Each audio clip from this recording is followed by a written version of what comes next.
Cancel culture. Speaking of cancel culture, this is what I wanted to talk about. And I think this is going to be coming up a few more times over the next few episodes because it's literally become a political issue now. They're debating this in the federal government.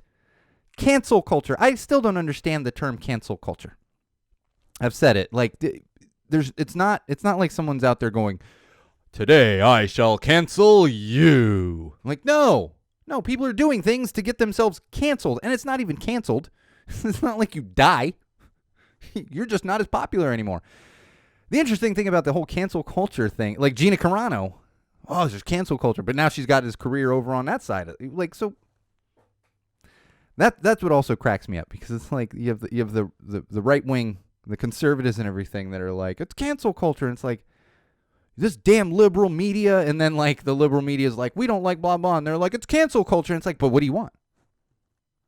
Like, so you do recognize that the liberal media is more accurate than this bullshit, OAN and all this other shit that conservatives put out there and listen to and watch. Yeah. Yeah.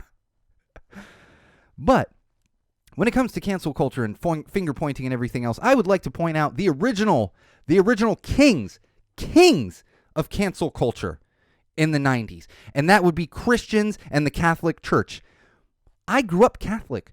13 years of Catholic school. You want to get more ridiculous than that? Not only 13 years of Catholic school, I was an altar server. I was an altar boy, and then they let girls become altar servers in California, and I was an altar server because we were not all boys. On top of that, I started the Colombian Squire Circle at my church there in Poway. Oh yes, on top of that, I was the state chief squire of the Colombian Squires of California. I'm also a 4th degree knight, taught religious education in Catholic Church, and helped out on retreats. I am very well of the Catholic Church and the Catholic culture and everything else, and especially in the 90s, because that's when I was doing it before I came to my common senses and realized, like, oh, maybe this isn't a great church for me, because it's not actually a fucking church. It's a political organization that likes to make people think the way that they want them to think. But I digress. Think about the 90s. And even before the 90s, the 80s and 90s. You know what Christians and the Catholic Church canceled? Just a few. Just a couple for you. Dungeons and Dragons. A silly game. We were all told that was devil worship. If we played Dungeons and Dragons, it was devil worshipping, according to Christians and the Catholic Church and all the pearl-clutching housewives of the 90s. You know what else got canceled? Kevin Smith. Oh, Dogma. That's... What an insult to the Catholic Church. Dogma from Kevin Smith. We weren't allowed to see Kevin Smith movies. Thank God my family had common sense, because that's the basis of my childhood and teenhood is Kevin Smith movies. And most importantly, I mean, there's many other things. You know what else got canceled in the 90s by the Catholic Church? Fucking Disney.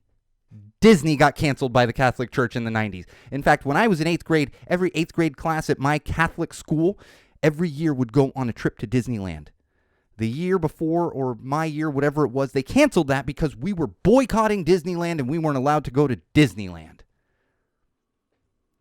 Catholics canceled the mouse.